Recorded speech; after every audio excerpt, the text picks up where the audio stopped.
Halloween night 2022. The town of Maple Hollow sat under a soft orange haze, the air thick with chimney smoke and the sweet smell of burnt pumpkins. Plastic skeletons dangled from porches, motion sensor ghosts moaned from lawns, and every window flickered with candlelight. It was small-town America at its most picture-perfect, quiet, cozy, and safe. At least that's what Daniel Price thought when he moved there. He'd bought his house on Old Brook Lane just 3 weeks earlier, a pale yellow single-story home at the very end of the cul-de-sac, the kind of house that creaked when you walked and smelled faintly of cedar and paint thinner. After the divorce, he didn't have much left except his savings and his tools, so when the realtor said the property was priced to sell, he didn't ask too many questions. The previous owner, a widow named Mrs. Latham, had passed away the year before. The house had been empty ever since. Daniel didn't mind. He wanted quiet. He wanted a restart. And for the first time in years, he wanted to feel like life was normal again. He wasn't even planning to celebrate Halloween, but the neighborhood changed his mind. Around 6 that evening, he heard children laughing outside, saw parents pulling wagons full of candy and toddlers, and felt that small ache of nostalgia. He decided, why not? Maybe pretending things were fine for one night would make it true. So he found a pumpkin at the grocery store, carved a simple grin into it, and placed a candle inside. He even bought a family-sized bag of chocolate bars and set them out in a plastic bowl by the front door. The trick-or-treaters came in small waves. A princess, a vampire, a tiny cowboy. They smiled, said thank you in muffled voices, and disappeared into the fog. By 9 p.m., the street was quiet again. The porch lights of his neighbors clicked off one by one. He sat back on the couch, turned on an old black and white horror film, and let the flickering light fill the room. Then came the knock. 3 slow, heavy knocks. Not the usual quick rapping of small hands. This was different. Measured, almost polite. Daniel frowned, glanced at the clock, 9:43 p.m. Late for kids. He grabbed the candy bowl anyway and opened the door. At first, he didn't see anyone. The street beyond the porch was empty except for the thin veil of fog creeping along the asphalt. The air was still. Even the wind had stopped. Then he looked down. A small figure stood at the edge of the porch. A child, maybe 8 or 9 years old, wearing a long, tattered black cloak and a white papier-mâché mask. The mask had no features except 2 hollow eyes and a slit for a mouth. The child held a cloth candy bag. Old, handmade, stained dark in several places. "Trick or treat," the child said. The voice was muffled like it came from inside a box. Daniel chuckled nervously. "Hey there, nice costume." No reply. The child just held the bag higher like an order. He reached into the bowl and dropped a handful of candy inside. It landed with a heavy thump, not the rustle of wrappers, something denser. He froze. For a split second, he thought he saw the bottom of the bag twitch, as though something inside shifted slightly. "You okay, kid?" Daniel asked. "Where are your parents?" The mask tilted a little to the side, the way a dog tilts its head when it doesn't understand a sound. Then the child said softly, "You have something that's mine." Daniel blinked. "What?" But before he could say another word, the child turned and walked down the steps, not running, just moving away into the fog. Small footsteps echoing on the pavement until the darkness swallowed them. He stood there for a while, trying to convince himself it was a prank. The neighborhood kids, maybe. Some new TikTok thing. But when he looked at the candy bowl, it was empty. Completely empty. He turned back inside and shut the door, locking it behind him. The rest of the night was silent until 12:03 a.m. It started with the sound of something sliding across the porch. Then came the knock again, 3 times. Slow, deliberate. He sat frozen on the couch, heart pounding. After a long pause, Curiosity won over fear. He crept toward the door, careful not to make noise, and peered through the peephole. No one there. But when he opened the door, a small cloth bag sat on the porch. The same bag the child had carried, tied neatly with a red string. He picked it up cautiously. It was damp, cold, and heavier than he expected. "Kid, if this is some kind of joke," he muttered under his breath. He took it inside, turned on the kitchen light, and placed it on the table. The fabric was old, discolored, with faint brown stains around the seams. He untied the string. The smell hit him first, metallic, rotten, like pennies soaked in mold. Inside was a single small object wrapped in tissue paper. He unwrapped it slowly. It was a tooth. Human, with the root still attached. He stumbled back, gagging. His first thought was to call the police, but his phone had no signal. No bars, nothing. Then the power flickered. The lights dimmed, went out, and the TV across the room flickered on by itself. The old horror movie replaced by static. Through the static, a faint shape appeared.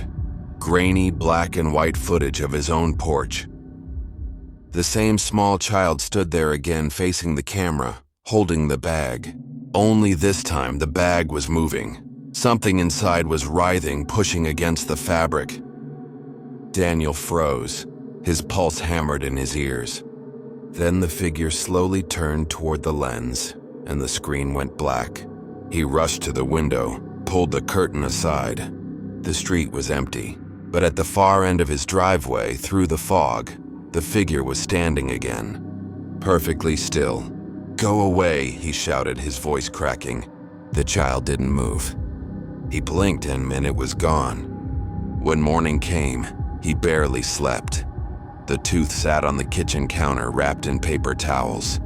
He convinced himself to drive to the police station, but by the time he went to grab it, the bag was empty.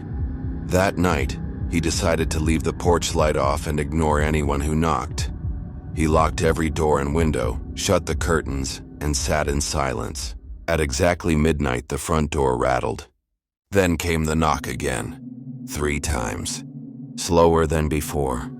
He held his breath, waiting for it to stop. It didn't. It grew louder. And then from the back door, 3 more knocks. Then from the window. Then from upstairs. The sound surrounded him, dozens of tiny fists pounding the walls in perfect rhythm. He backed into the kitchen, grabbed a knife, trembling. The pounding stopped. Complete silence. Then a whisper, a voice, faint, childlike, right behind his ear. "You forgot to say thank you." He turned, swinging the knife wildly, but there was nothing there. Only the open candy bowl on the counter. And inside, mixed among the chocolate bars, were small white teeth, dozens of them. He screamed and ran from the house, down the road, barefoot and shaking. A neighbor found him hours later, sitting on the curb, muttering the same phrase over and over. It wasn't a mask. It wasn't a mask. Police found the house undisturbed. No signs of forced entry. But on the porch, there was a fresh candy bag tied with a red string. Inside were 2 things, a handful of candy and Daniel Price's wedding ring.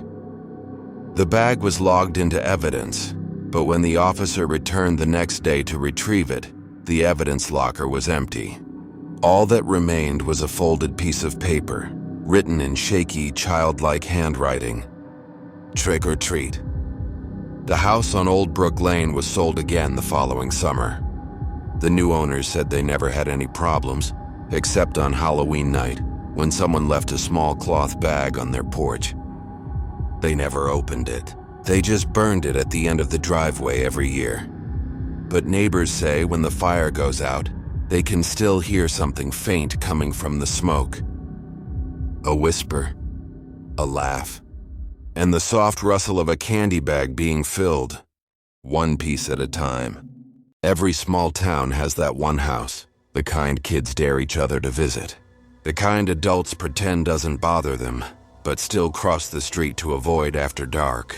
In the town of Millwood, That house stood at the end of Briar Street, half hidden behind leafless trees and a rusted fence. It had been abandoned since 1984, when the Henderson family died in a fire that supposedly started in the basement furnace. Locals said it wasn't the fire that killed them, though, that something else happened first. No one could ever agree on what. The property sat untouched for nearly 40 years. But this Halloween, 4 high school seniors decided they wanted to make history by being the first ones to go inside after midnight. Their names were Luke, Ryan, Tara, and Evelyn, friends since middle school, now a few weeks away from graduation. It started as a joke. Ryan found an old photo online of the house before the fire. White siding, red shutters, a small porch. He sent it to their group chat with the message, "We go in, we film it, we become legends." By the time the sun set, they had their plan. Meet at Luke's truck at 11:30, drive to the edge of Briar Street, sneak in through the fence, and live stream everything to their friends. Evelyn almost backed out. She'd grown up hearing her grandmother's stories, how she swore she'd seen someone in the burned-out windows years after the fire. But the others teased her, called her the horror movie girl, and she laughed it off. Still, something in her stomach twisted as they drove down that narrow road, the fog rolling low across the cracked pavement. The neighborhood was silent. No decorations, no porch lights, just the sound of dry leaves scraping across asphalt. When they reached the house, it looked even worse up close. The siding had peeled away to reveal the blackened wood beneath. Every window was shattered. The front door hung crookedly, the words, "Keep out," spray painted in faded red across it. "Probably some drunk teens from last year," Luke said, grinning as he climbed the steps. The boards creaked under his weight. He turned the doorknob. It moved easily. Inside, the air was thick with soot and mildew. The flashlight beams caught swirls of dust drifting through the air. Wallpaper peeled in strips like dead skin. In the corner of the living room, a child's rocking horse stood perfectly upright, untouched by the layers of grime. Ryan laughed nervously. "Bet that's worth money." Tara shushed him. "Just film, okay? Let's make this quick." They wandered through the rooms, filming the remains. A melted lamp, a cracked mirror, a half-burned family photo still stuck to the wall. Evelyn was the last to enter the kitchen. Something about it felt wrong. The stove was still there, blackened with rust, but the air, it wasn't stale. It smelled faintly of burnt sugar. "Guys," she whispered, "does it smell like candy?" Before anyone could answer, something clicked behind her. The stove knob had turned by itself. The pilot light flickered, then the burners ignited, all 4 at once glowing blue. They screamed and stumbled back. Luke ran forward and turned them off, but as soon as he did, every light in the house blinked on. Bulbs that hadn't worked in decades. In that moment, for just 2 seconds, the entire room looked new again. The wallpaper wasn't burnt, the dishes were clean. A table stood neatly set for dinner, and standing at the head of the table was a man. His face was gray, blistered, and he was smiling, not out of joy, but as if his muscles had locked that way when the fire consumed him. He raised his hand slowly, as if to wave. Then the lights went out. When they turned their flashlights back on, the table was gone. Everything was blackened again. Ryan swore he'd caught it on camera, but when they replayed the footage, it was just static. "Let's go," Evelyn said, shaking. "Now." But Luke insisted they check the basement. That was where the fire started, after all. The door to the basement was swollen shut, but Ryan kicked it open. A wave of cold air hit them, the kind of cold that made their teeth ache. The steps groaned as they descended one by one into darkness. Halfway down, Tara's flashlight flickered. "Hold on," she said, tapping it. The beam came back, shining directly on something carved into the cement wall. It was a name. Evelyn. They all froze. That's not funny, she stammered. Who did that? No one spoke. Then, from the far corner of the basement, they heard a soft dragging sound, like something heavy being pulled across the floor. Ryan swung his light toward it. There was an old furnace, its metal door hanging open. Inside, something moved. A small shape crawled out, blackened, child-sized, its limbs stiff like charred wood. It dragged itself forward, leaving streaks of ash on the floor. As it turned toward them, they saw its face, or what was left of it. The eyes were gone. The mouth opened soundlessly, a hole burned straight through. Tara screamed and bolted up the stairs. Luke grabbed Evelyn's hand, pulling her after him. But Ryan stayed frozen, filming. Through the viewfinder, he could see them running, but he also saw something else. Behind them, shapes forming out of the smoke. A woman, a boy, a tall man, all burned, all watching. Then the camera cut out. They didn't stop running until they reached the truck. Tara was sobbing, shaking uncontrollably. Evelyn's hand was bleeding from where a splinter had lodged in her palm. Luke fumbled with the keys, started the engine, and then realized Ryan wasn't with them. Where's Ryan? They looked back toward the house. Through the fog, they could see the faint flicker of light in the basement window, his flashlight. Don't, Evelyn said, don't go back. But Luke couldn't leave him. He jumped out and ran back up the path. The house was silent again. The door swung gently in the wind. He stepped inside, shouting Ryan's name. No answer, just the sound of creaking floorboards overhead. Then from the kitchen came a faint hum. A voice, a man's voice. Luke followed the sound, heart racing. It was coming from the stove, the burners glowing faintly red. The voice was singing, a low, broken hum like an old lullaby. He turned slowly. In the doorway stood the man again, burned, smiling, eyes hollow. Behind him in the hallway, the walls glowed faintly orange, flames rising, but without heat, without smoke. He backed away, whispering, "Ryan?" Something clattered at his feet. It was the camera, melted and cracked. The screen flickered once, showing a final frame. Ryan's terrified face lit by orange light, and behind him, a dozen shadowy figures watching. Luke stumbled out of the house, screaming, running toward the truck. They drove until the house vanished behind them. When they stopped under the streetlight 2 miles away, they realized the backseat door was slightly open, and inside, on the seat, was the same camera. Only now it was cold to the touch. Evelyn turned it on. The footage played perfectly.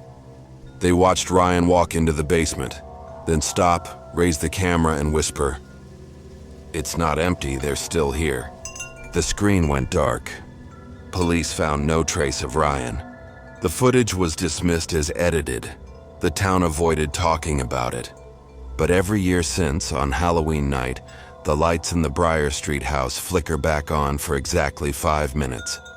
And those who stand outside swear they can hear a man humming softly from the kitchen. The same lullaby that ended the Henderson family's dinner and started their fire.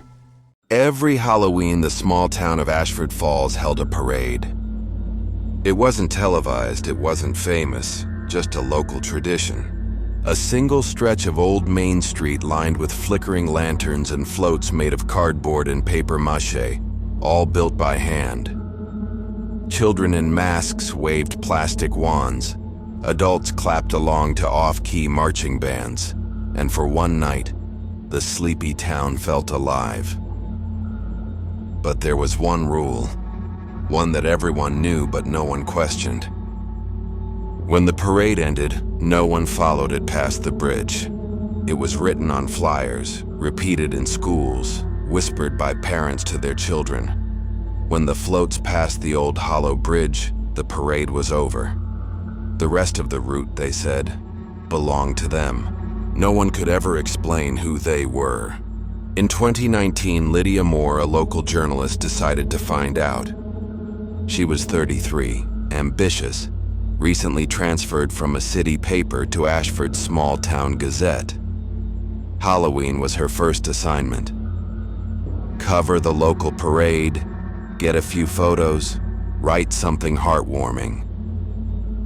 But Lydia wasn't interested in heartwarming. She'd heard the stories. How some residents claimed to hear the parade continuing long after midnight. Slow footsteps, distant drums, faint laughter echoing through the trees. How one farmer said he saw lights moving across his field in perfect formation, long after the official event ended. So that night, she brought her camera, a small recorder, and a notebook. Her plan was simple: film the whole parade from start to finish, and follow it past the bridge to see what really happened. The night began like any other Halloween. The air was sharp, smelling of wood smoke and wet leaves. The floats rolled slowly through Main Street, pulled by tractors wrapped in orange lights. The crowd cheered, children threw confetti. The mayor waved from a convertible dressed as a pirate.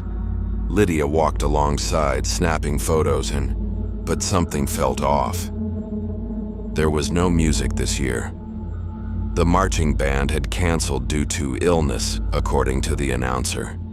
Yet she could still hear a rhythm, faint, behind the normal sounds of laughter and chatter. A low, steady beat, like a drum played under the ground. She brushed it off. Tradition, she thought, maybe a speaker somewhere. When the parade reached the edge of town, people began to disperse. Parents gathered their kids, the lights dimmed, and floats parked near the lot by the hollow bridge, a narrow stone crossing that arched over a dried creek. The parade was officially over, but as Lydia packed up her camera, she saw something strange. Down the road beyond the bridge, where there should have been only darkness, there were lights. Dozens of them. Lanterns. They flickered in a slow, rhythmic line, moving farther into the misty woods beyond the bridge. She turned to a nearby vendor.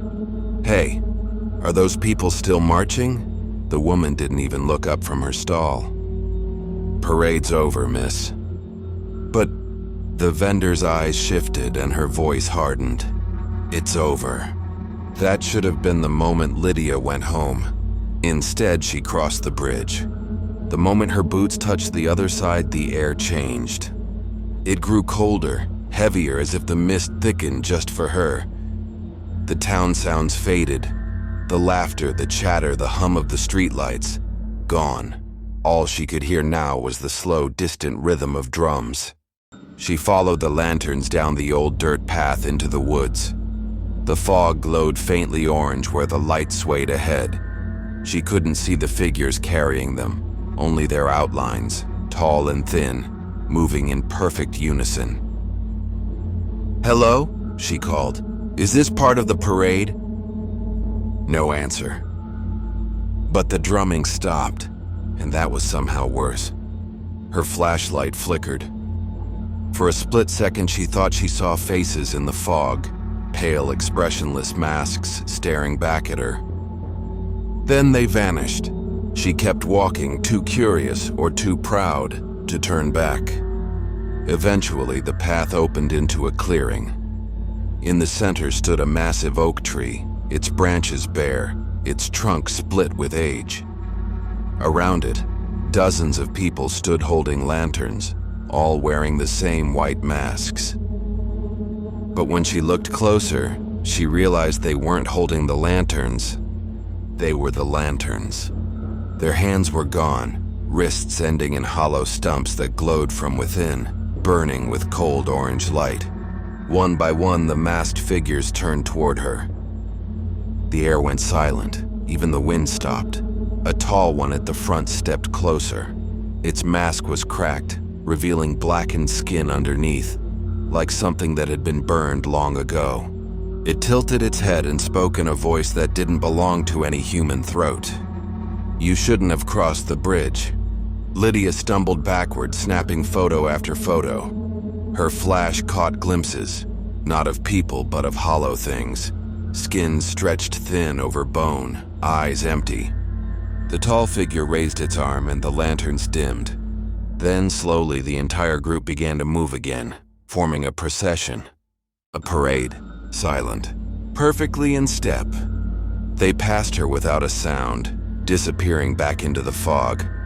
But as they did, she felt something brush against her arm. It was cold, like ice. When she looked down, her skin had turned gray where they touched her, and the veins beneath glowed faintly orange. She dropped her camera and ran. By the time she reached the bridge, the fog had thickened so much she could barely see the ground.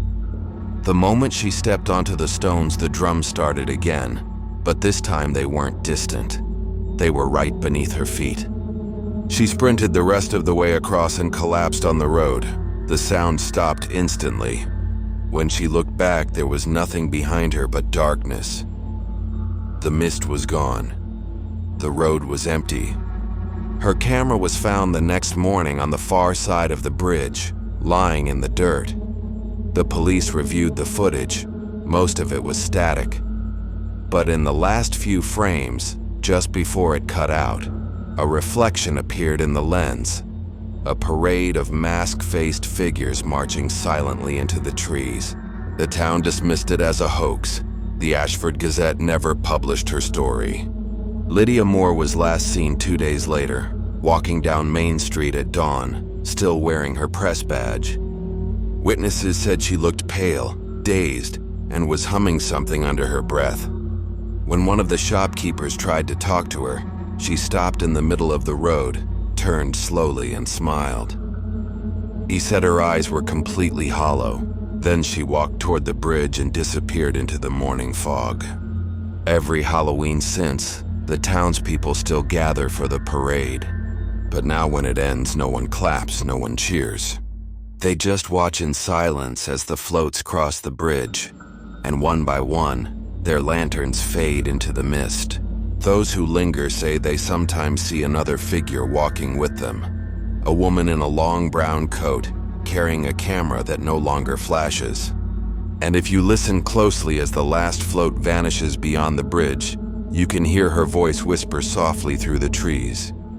It's not a parade. It's a procession. If you made it this far, thank you for spending your night with us. If these stories gave you chills, there's plenty more waiting. Don't forget to subscribe to Night Fear Stories for new terrifying tales every single night. Sleep well, if you can.